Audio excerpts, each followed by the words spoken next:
Hi, I'm Michael Lopez, owner and president of Alpha Mortgage. I'm excited to share with you a series of short, informative videos featuring industry experts from our area. From finding a home and making an offer, all the way to closing day, we'll answer questions that will explain what goes on during the home buying process. So let's get started. What is an appraisal? What do you go through in establishing a value on an appraisal? So basically what I do, Michael, is the first thing I'm going to do is typically get the assignment in. I will typically look at where the property is, pull the MLS on it, and probably pull some comparable properties. When I show up at the property, I'm going to introduce myself to the homeowner, if there's a homeowner, give them my card, tell them I'm going to do my thing. The first thing I'm going to do typically is just walk through the house. After I walk through the house, I will get my pictures. And I follow this little procedure because otherwise, as I've gotten older, I tend to become absent-minded.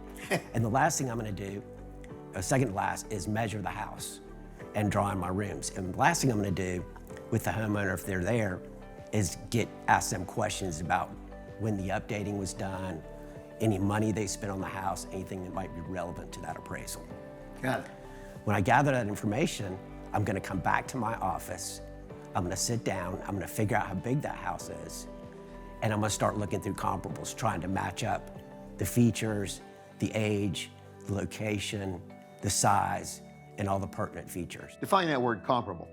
So what are Well, my Where do you find them? little saying is, I like to say there's nothing that tells me more of what's going on in your neighborhood than what's going on in your neighborhood.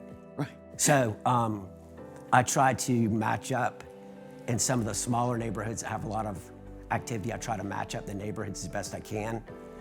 And this is just such an area where there's such diversity. Sometimes we can't always do that. Yeah, It can if you're become a on the challenge. beach, you go a block and you're in another world. Yeah, I right? mean, you're a block away and you're in the $3 million price range. So it's quite challenging.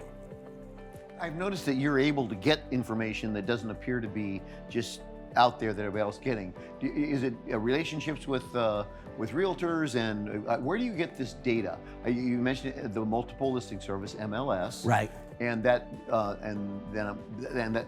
homes that are registered, and then when they're sold, they put Correct. the information there.